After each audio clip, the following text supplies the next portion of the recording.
Hello everyone, आप सभी का फिर से स्वागत है। यह घटना चक्र पर्यावरण एवं पारिस्थितिकी का डिस्कशन है, यानी इकोलॉजी एंड इन्वायरमेंट का हम लोग डिस्कस करें, जिसमें आज का टॉपिक है पारिस्थितिकी असंतुलन। सबसे पहले हम लोग पारिस्थितिकी असंतुलन का डिस्कस करेंगे, इसके बाद इस पर आधारित प्रश्नों को भी एनालिसिस करेंगे। देखिए, पारिस्थितिकी तंत्र सामान्यतः संतुलित अवस्था में अपनी विभिन्न गतिविधियों को संचालित करता रहता है, परंतु विभिन्न कारणों जैसे वनोन्मूलन, प्रदूषण इत्यादि से पारिस्थितिकी असंतुलन की समस्या उत्पन्न हो जाती है। पारिस्थितिकी असंतुलन का मूल कारण वनोन्मूलन यानी लकड़ी काटना है। वनोन्मूलन के कई कारण हैं जिन्हें अधोलिखित आरेख के द्वारा समझा जा सकता है। यहाँ पे आप देख सकते हैं बहुत ही सुंदर तरीके से जो है वनोन्मूलन के कारण को एक डायग्राम के माध्यम से समझाया गया है। वनोन्मूलन के कारणों में सबसे ज्यादा कारण इंपॉर्टेंट है वो है झूम कृषि। झूम कृषि क्या है? झूम कृषि का मतलब होता है एक किसी विशेष स्थान पर लगातार कृषि करते रहना, कृषि कार्यों को करते रहना, और जैसे ही वहां के भूमि के जो मिट्टी है वहां की उर्वरकता समाप्त हो जाती है, उस भूमि को छोड़कर किसी और जगह को जो है साफ सफाई कर फिर वहां पे कृषि करना, और वहां पे फिर उस मिट्टी का तब तक दोहन करना, उस उर्वरकता का तब तक दोहन करना जब तक कि वहां की मिट्टी में पूरी उर्वरकता समाप्त नहीं हो जाती है। इस तरह से जो है झूम कृषि किया जाता है। ठीक है, इसके बाद है दूसरा जो कारण है वो है आपका वन भूमि का कृषि भूमि में परिवर्तन। इसका मुख्य कारण जनसंख्या बढ़ेगा, भूमि सीमित है, जनसंख्या बढ़ रहा है और कृषि कार्यों के लिए जगह की कमी है, इसलिए वनों को काटकर कृषि भूमि में परिवर्तन किया जा रहा है। इसके बाद है वनों का चारागाह में परिवर्तन। प्राकृतिक आपदाएं भी वनों उन्मूलन के कारण है। कागज की भारी मांग के कारण वनों को काटा जा रहा है, पेड़ पौधों को काटा जा रहा है। ठीक है, शहरीकरण भी वनों उन्मूलन के कारण है। शहरीकरण के कारण जो होता है वहां के वनों को काटकर शहर को बसाया जाता है, और नीति निर्धारण में सतत विकास की संकल्पना का भी अभाव है। यानी दोहन इस तरह से हो रहा है कि भविष्य की जरूरतों को नजरअंदाज करके जो वर्तमान की चीजें हैं उन्हीं पर सिर्फ फोकस किया जा रहा है, जो कि यही है सतत विकास, सस्टेनेबल डेवलपमेंट। इसके बारे में अच्छे से हम लोगों ने पहले सेशन में डिस्कस किया है। इसके बाद है औद्योगिक व व्यावसायिक उपयोग के लिए लकड़ी को काटना, यह भी वन उन्मूलन के कारण है। ध्यान रखिएगा, वन उन्मूलन के विभिन्न कारण। इसके बाद जो हमारा नेक्स्ट पॉइंट है, देखिए भारत में पारिस्थितिकी असंतुलन का मूल कारण क्या है? वन उन्मूलन है, जबकि मरुस्थलीकरण, बाढ़, अकाल वर्षा की परिवर्तनीयता इसके गौण कारणों में से है। वन जीव संरक्षण एवं पर्यावरण में व्याप्त प्रदूषण का निवारण पर्यावरणीय संतुलन बनाए रखने में मददगार होता है। देखिए, जल प्रबंधन, वन रोपण, वन जीव सुरक्षा से पारिस्थितिकी संतुलन सकारात्मक रूप से जो है प्रभावित होता है, जबकि औद्योगिक प्रबंधन से पारिस्थितिकी संतुलन का कोई संबंध नहीं है। वनों को काटना भी पर्यावरणीय संतुलन को बनाए रखने में मदद नहीं करता। ध्यान रखिएगा। पहला प्रश्न है, निम्न में से कौन एक पारिस्थितिकी संतुलन बनाए रखने में मदद नहीं करता? निम्नलिखित में से कौन एक पारिस्थितिकी संतुलन बनाए रखने में मदद नहीं करता? वह आपका वनों को काटना, ए ऑप्शन। वनों को काटना पर्यावरणीय संतुलन को बनाए रखने में मदद नहीं करता है, बल्कि यह असंतुलन का कारण है।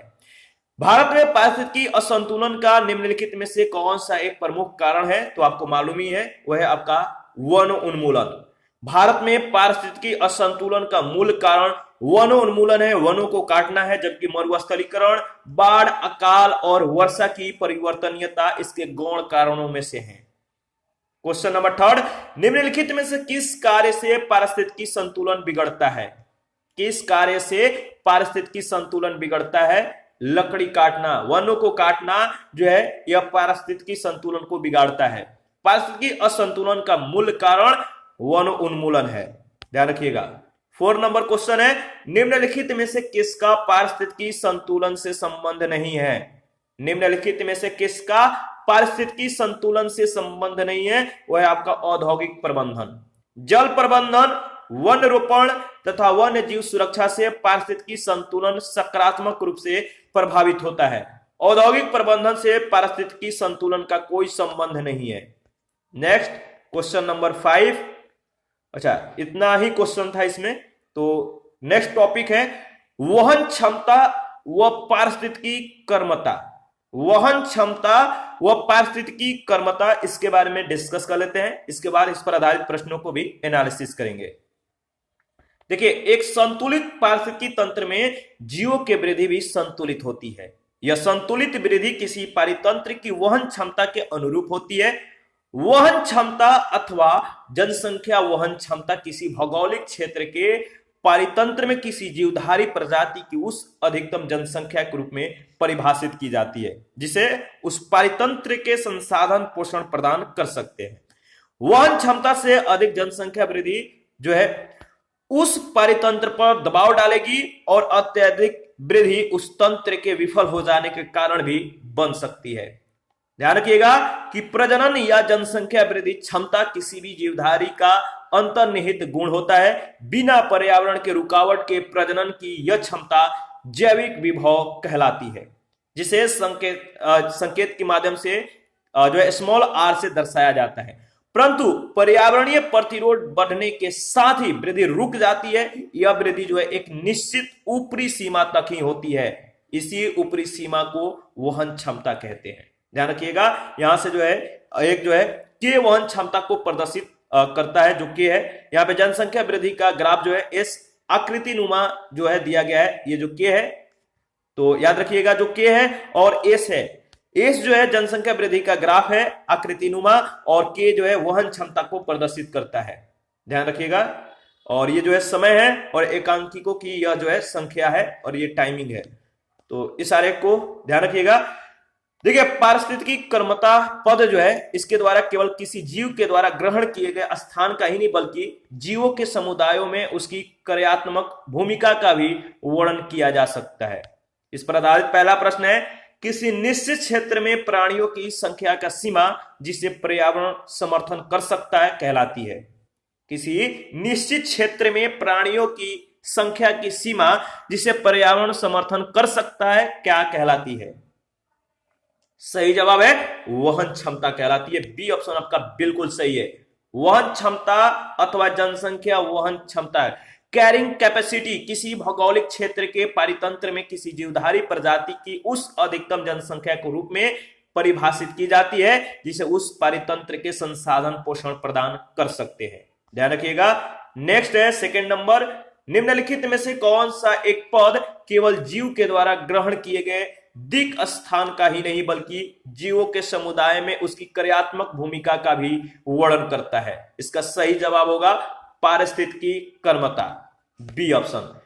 पारिस्थितिकी कर्मता पद जो है इसके द्वारा केवल किसी जीव के द्वारा ग्रहण किए गए स्थान का ही नहीं बल्कि जीवों के समुदाय में उसकी कार्यात्मक भूमिका का भी वर्णन किया जा सकता है। ठीक है, और इसी के साथ आज का सेशन समाप्त करते हैं। नेक्स्ट सेशन में खाद्य श्रृंखला से स्टार्ट करेंगे। आपको याद होगा कि हम लोग प्रत्येक सेशन में 2 टॉपिक को कवर करेंगे। ठीक है, और देखिए आप अपना प्रतिक्रिया जरूर दीजिए।